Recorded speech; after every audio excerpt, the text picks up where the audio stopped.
A couple of weeks ago, some of you heard the message that I gave. It was titled Priests, Living Stones, and Living Sacrifices. And it turned into part one. So I'll just kind of briefly go over what I talked about in that message.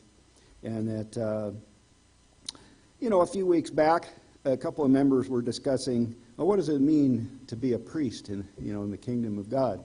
Somewhere it says we'll be kings and priests. And so it was an interesting conversation. But, I was really kind of caught like a deer in the headlights. I was like, I really need to know more about that. And that's a good question. So we went over what it means to be priests by looking at the Old Testament. What did it mean to be a priest then?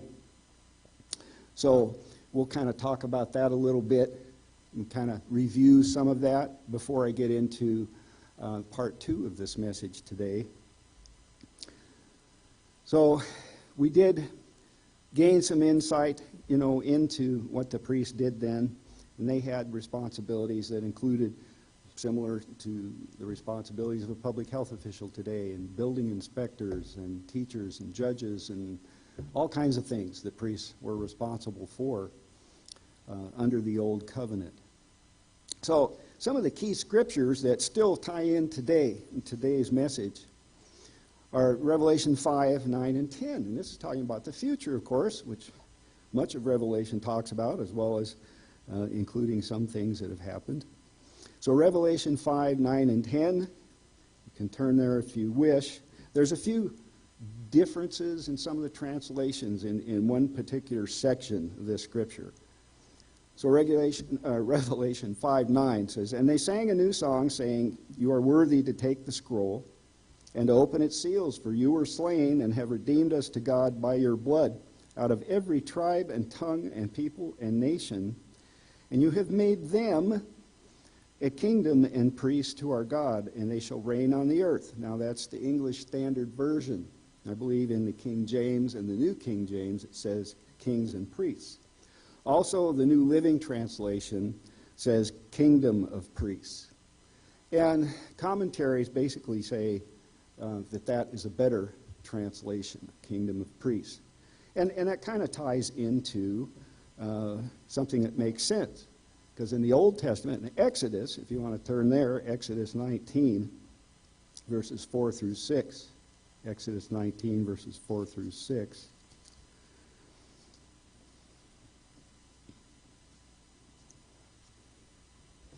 "You have seen what I did to the Egyptians, and how I bore you on eagle's wings and brought you to myself. Now therefore, if you will indeed obey my voice and keep my covenant, then you shall be a special treasure to me above all people, for all the earth is mine. And you shall be to me a kingdom of priests and a holy nation. These are the words which you shall speak to the children of Israel." So God wanted ancient Israel to show the rest of the world how a nation should behave and honor and obey God. And we know how that went. So we talked about a possible reason God chose out of the tribe of Levi a formal priesthood instead of choosing any other tribe in Israel. We explored the sacrificial duties of the priests and learned they had many other duties. I just talked about that, being educators as well as many other things. So today, I'm going to talk about a legal case involving the priesthood and the importance of its role for us to, come to have a better understanding maybe of what this kingdom of priests is about. And there will be a part 3. I thought I could get through all this in part 2, so hang on. We will be going back and forth between the Old and New Testaments a little bit to get a good sense of the importance of the priesthood. God spoke to Aaron and gave him very specific instructions for the priesthood. Let's look at that again. It's Leviticus 10. Leviticus 10, verses 8 through 11. Leviticus 10, verses 8 through 11. Then the Lord spoke to Aaron, saying, "Do not drink wine or intoxicating drink, you nor your sons with you, when you go into the tabernacle of meeting, lest you die. It shall be a statute forever throughout your generations, that you may distinguish between holy and unholy, and between unclean and clean, and that you may teach the children of Israel all the statutes which the Lord has spoken to them by the hand of Moses." So they were tasked with the responsibility of teaching all of Israel the difference between the holy and unholy, and the clean and the unclean. And God commanded the priesthood to teach his people the law.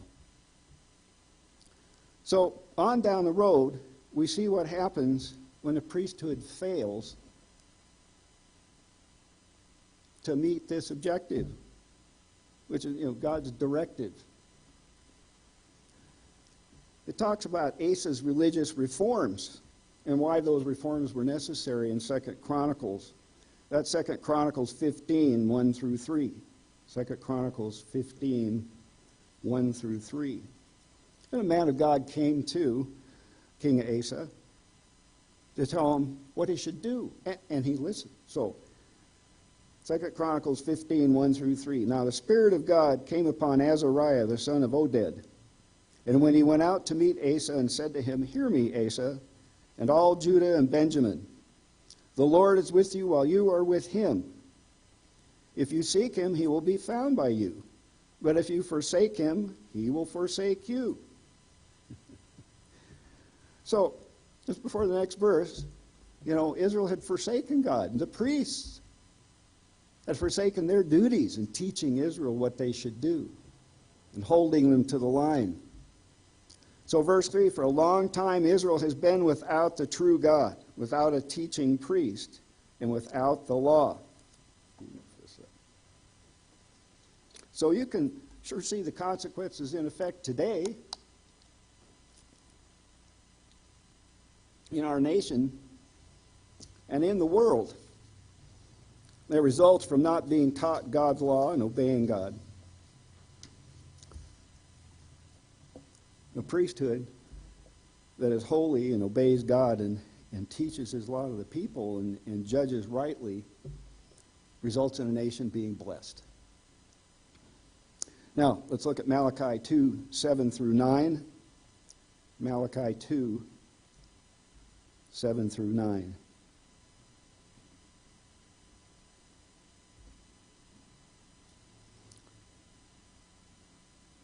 This is something priests should do. "For the lips of a priest should keep knowledge, and people should seek the law from his mouth, for he is the messenger of the Lord of hosts. But you have departed from the way. You have caused many to stumble at the law. You have corrupted the covenant of Levi, says the Lord of hosts. Therefore I also have made you contemptible and base before all the people, because you have not kept my ways, but have shown partiality in the law." So the priests should keep knowledge, and they should teach the truth in the law as God has taught them, and be messengers of the Lord instead of messengers of whatever they feel like telling people for their own gain, which unfortunately happens way too often. So, brethren, we are the ones God has chosen to reflect God's truth, to teach God's truth, to be examples of what the results are of living God's law in our lives. Now, we're going to take a little look into something that happened as a result of God choosing Moses to lead Israel and Aaron in the tribe of Levi for the priesthood. So you might have an idea where I'm going with this. I call it a legal case for a reason. We'll look into that a little bit. I was recently called to jury duty. I got the jury summons and all that. And many months ago, I put in a deferral request, or I heard that if you put in for December, nothing will happen. Well, with my luck, something happened, and they called me up to appear for jury duty. And supposed to be a 5-day trial, and I prayed about it a lot, and I got dismissed. So the attorneys didn't like me, judge didn't like me. Yes, now, if you have this unconscious bias or bias about this matter, raise your hand. And it was very true, I did. There's some unfortunate history in my past. So, I'm grateful that I got out of there. But in a courtroom, it's very serious. And you can't wear your hats. They tell you got to take your hats off.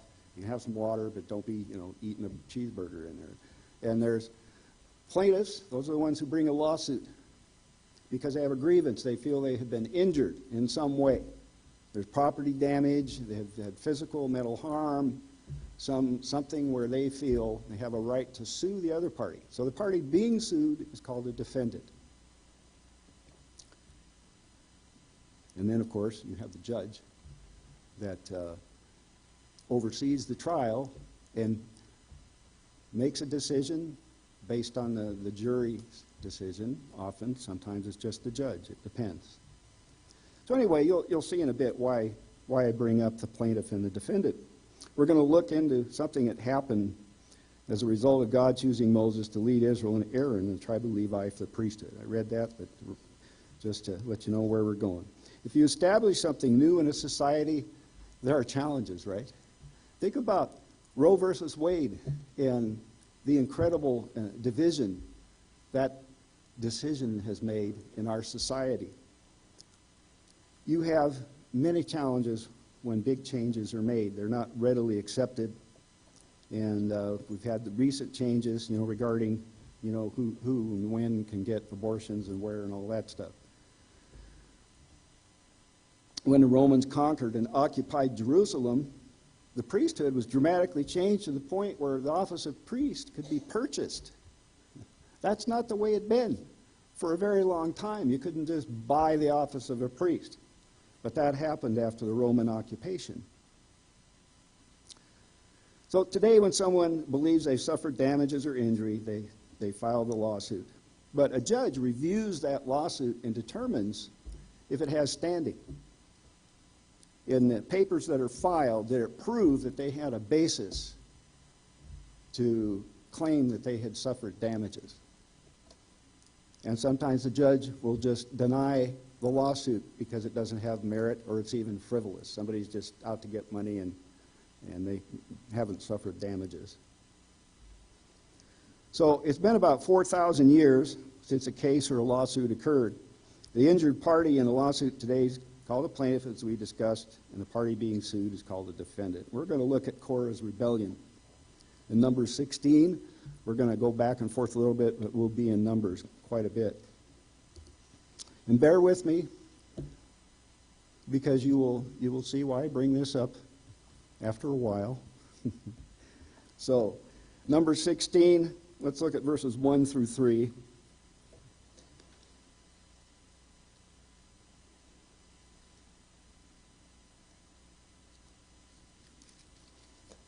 Now Korah, the son of Izhar, the son of Kohath, the son of Levi, with Dathan and Abiram, the sons of Eliab, and On, the son of Peleth, sons of Reuben, took men. So it's not just Levi here, it's also involving Reuben, as well as others, you will see.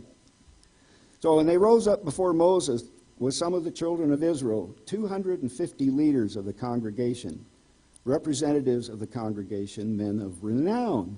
So these weren't a bunch of misfits and troublemakers. These were honored leaders, men of renown.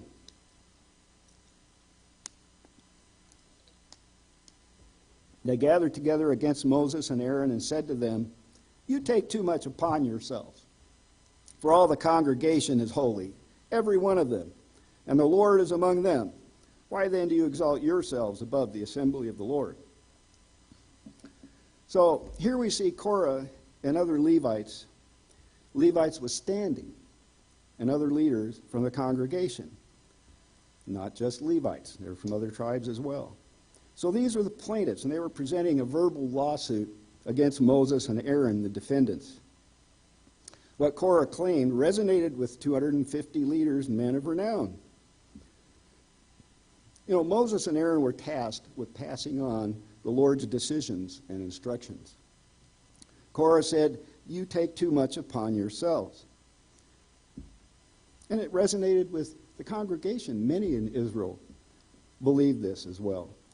So there has been a priesthood system around for a long time, from the time before God designated the Levites as a priesthood and Aaron and his sons as the leaders in that priesthood.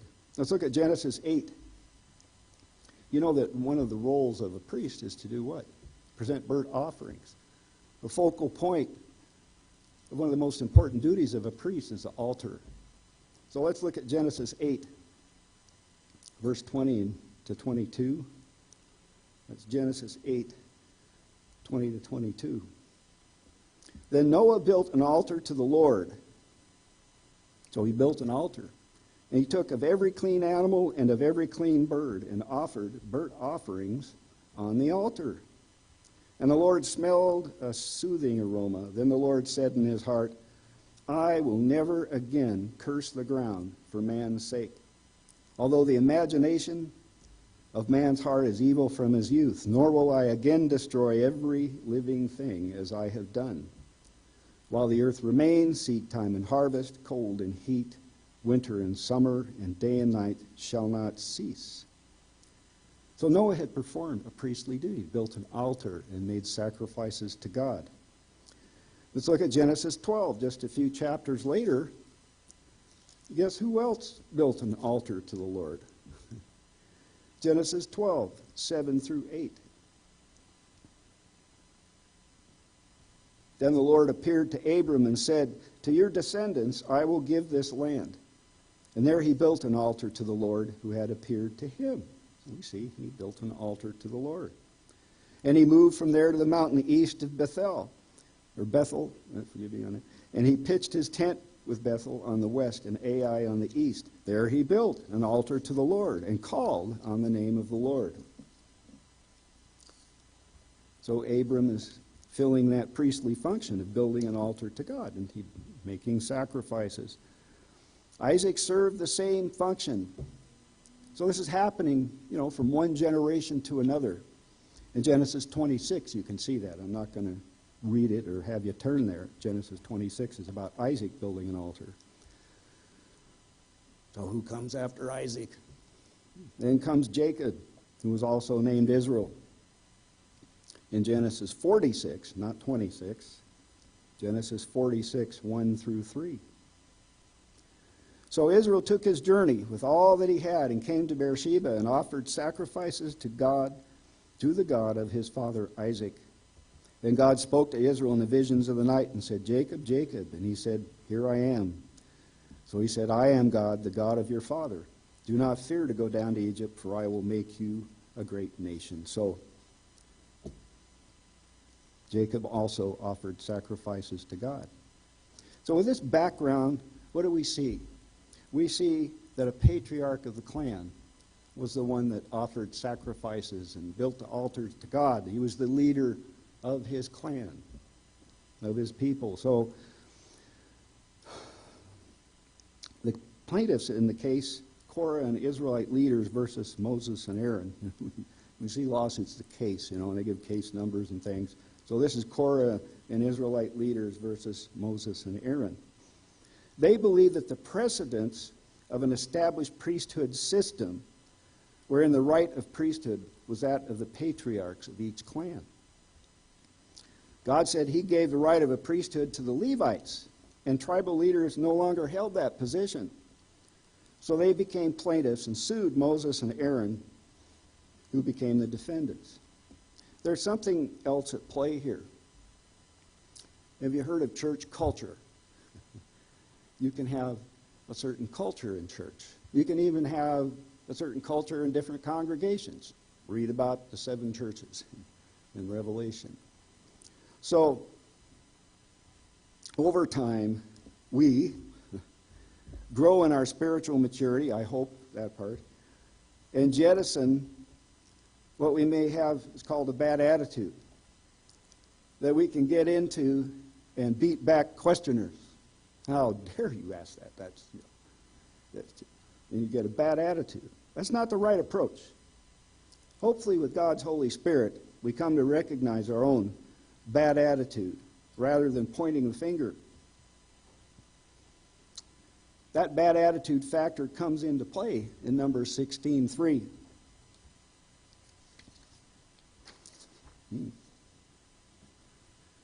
So I'll read this again, Numbers 16:3. They gathered together against Moses and Aaron and said to them, "You take too much upon yourselves, for all the congregation is holy, every one of them. And the Lord is among them. Why then do you exalt yourselves above the assembly of the Lord?"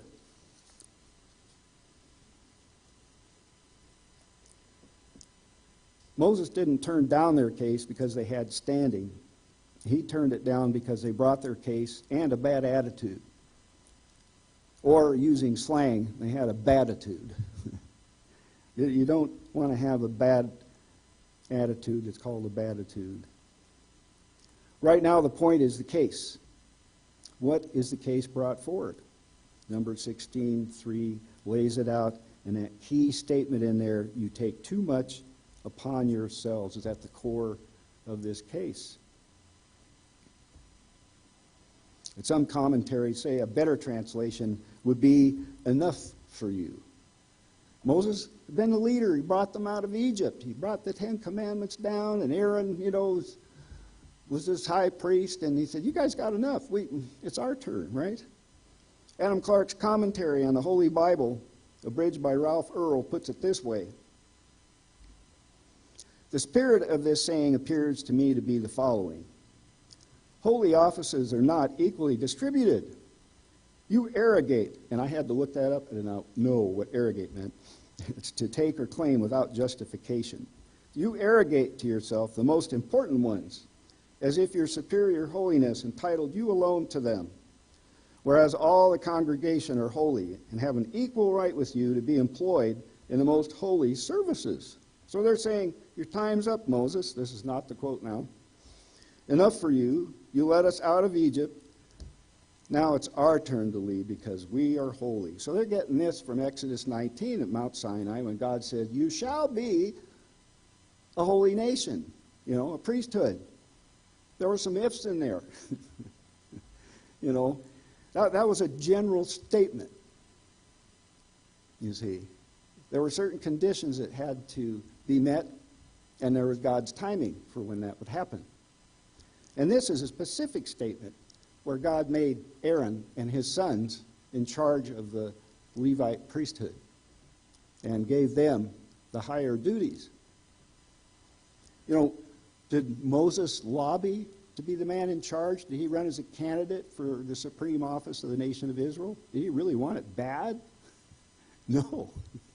He did not want that office. In fact, initially he made it clear to God he wasn't qualified for the job at all. God also said, what about Moses? In Numbers 12:3, you don't have to turn there. "Now Moses was very humble, more than all men who were on the face of the earth." Meek is another word that's used, but its meaning is humble, not,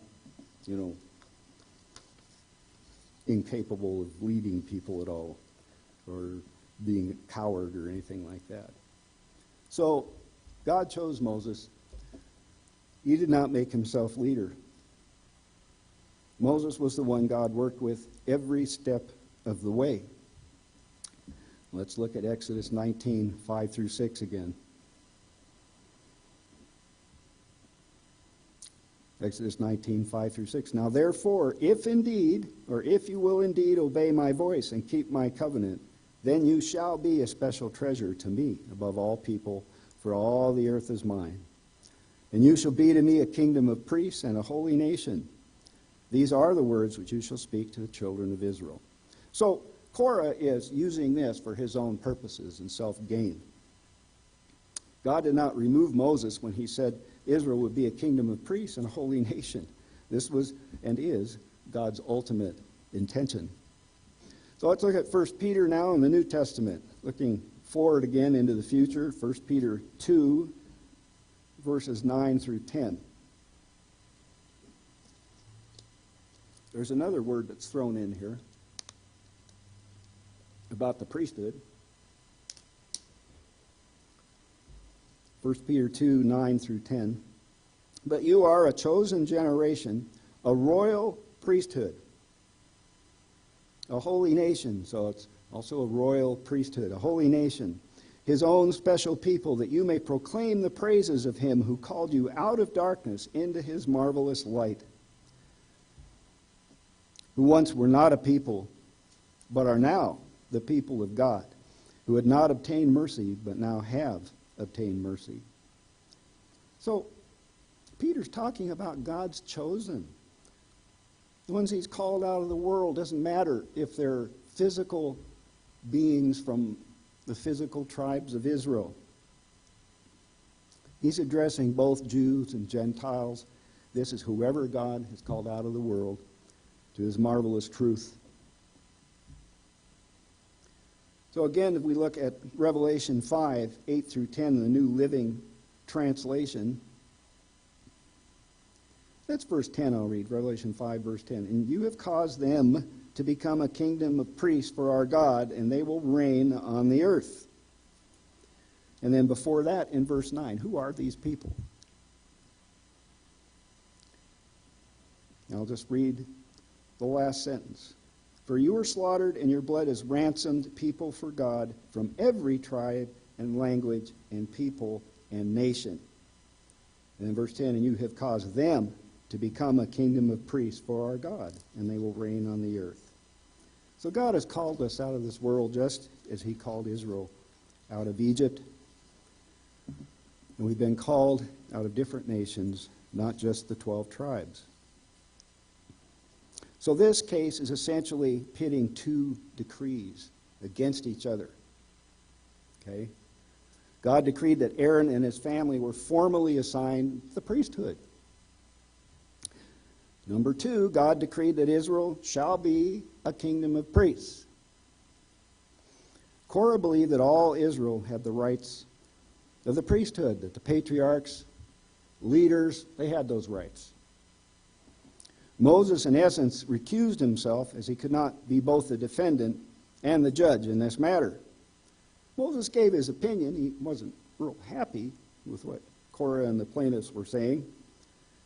They turned the decision over to God as the judge. Now remember, attitude was highly relevant in this case. God does take attitudes into consideration when he makes judgments. Let's think about it. Sometimes you may be right about something, but you lose out because of a bad attitude.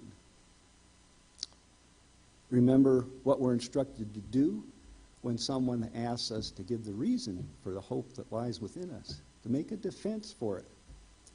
Well, you stupid idiot, this is the truth, and that's not what you're supposed to do. You're supposed to give an answer in meekness and fear. So you can tell the truth, but you can do it in the wrong way, see?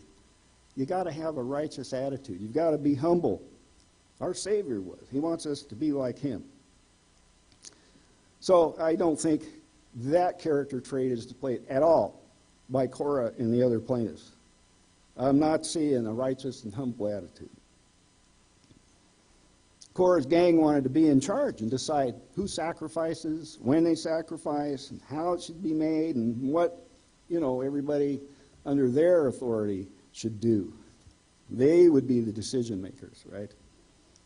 When we're talking in management, who's the decision maker? That's the one I want to talk to. You want to get something done. But God chooses who he puts in charge of what.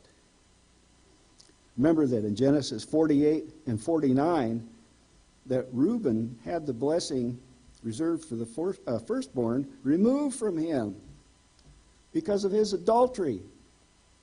Adultery's bad enough, but this was really disgusting adultery.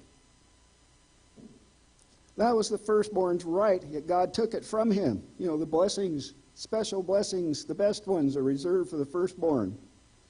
But God took it away. It's God's right to bless whom he pleases and how. God chose to give the greatest firstborn's blessings to Joseph's two sons, Ephraim and Manasseh. And then he switched, hands when Jacob gave the blessing. Manasseh was Joseph's firstborn, but God wanted the greater blessing to go to Ephraim. And so Jacob did what God inspired him to do. God's in charge. If you don't accept that and fight against it, it just doesn't work out. So, Korah's gang. Korah's gang felt angry over being displaced, passed up, stepped over. Korah was saying he had the same rights as Moses, and it was his turn, right? And those of his followers. You know, a climber, climb the ladder, feels jilted when they're passed over. Korah felt he deserved the preeminence. Preeminence is, superiority. You are superior to that person that got promoted. And you feel jilted. You get angry. So, Korah is pleading his case as the plaintiffs believe the general statement, the decree that you will be a kingdom of priests, a holy nation, took precedence over the specific statement that Aaron and his sons were over the priesthood. So Moses brought the matter before God. And let's see what happens here. Numbers 16, verses 16 to 17. Numbers 16, verses 16 to 17. And Moses said to Korah, you and all your followers must come here tomorrow and present yourselves before the Lord. Aaron will also be here. You and each of your 250 followers must prepare an incense burner and put incense on it, so you can all present them before the Lord. Aaron will also bring his incense burner. Now, incense burners took a little bit of time to make. And he's telling them, bring your incense burners tomorrow morning, or tomorrow. Anyway, where did the 250 followers get incense burners? They already had them. They had all been priests and had the incense burners already.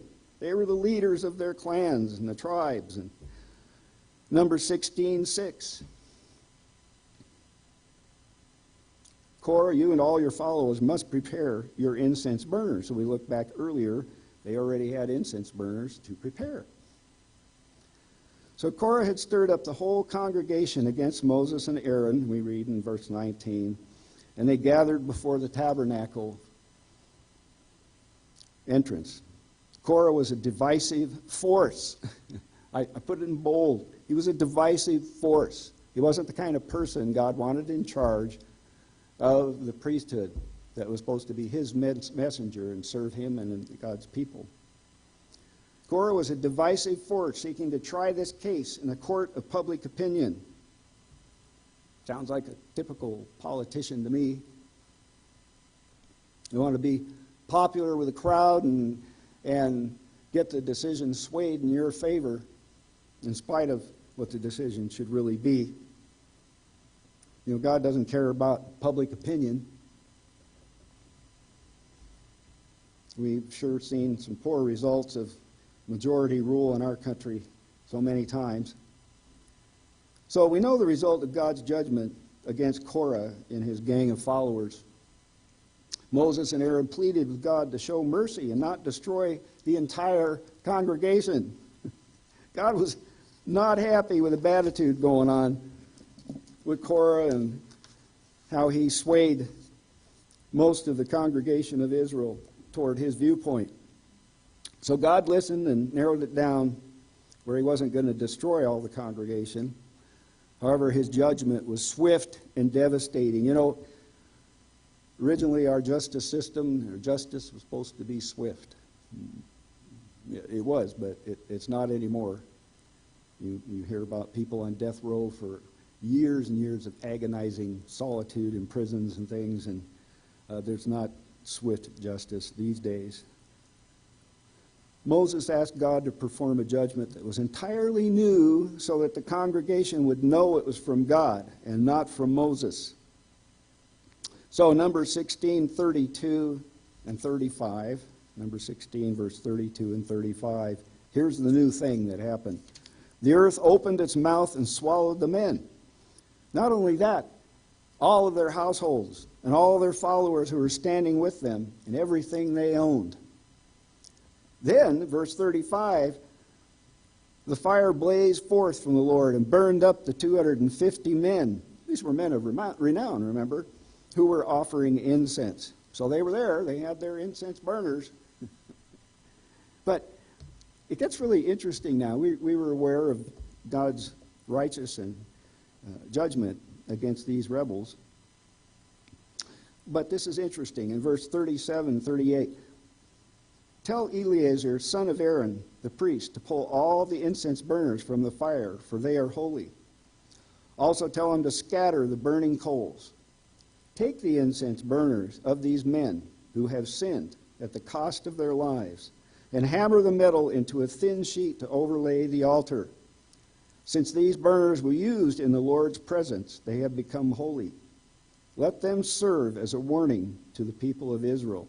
So they saw these hammered out incense burners at the altar. Every time they brought a sin offering, a burnt offering, whatever offering on that altar, there's that reminder. What happens when people sin and rebel against God? And did they pay any attention whatsoever? Not very often. You know, some really scary and awful stuff just happened, right? They saw fire come down and consume 250 people, the congregation, right? They ran away. They were scared to death when the earth opened up and swallowed all the rebels, their households, their belongings. They didn't want to get swallowed up. Let's flee lest we die. Then what? The very next morning, the congregation blames Moses and Aaron, saying, "You've killed the Lord's people." They must have been smoking hashish or something. They just saw this horrible judgment that God enacted upon the rebels. So God struck them with a deadly plague. 14,700 of them died before God stopped the plague. And that put an end, finally, to their whining for the time being. So, Aaron's staff, buds, I'm going to talk about this now a little bit. Number 17, the next chapter. God tells each tribe to bring the rod of each tribal leader with the name of that leader inscribed on the rod. And Aaron would also have a rod with his name inscribed on it. And they were to place these in front of the Ark of the Covenant, in front of the tabernacle. God said buds would sprout on the rod of the man that he would choose as the head of the priesthood.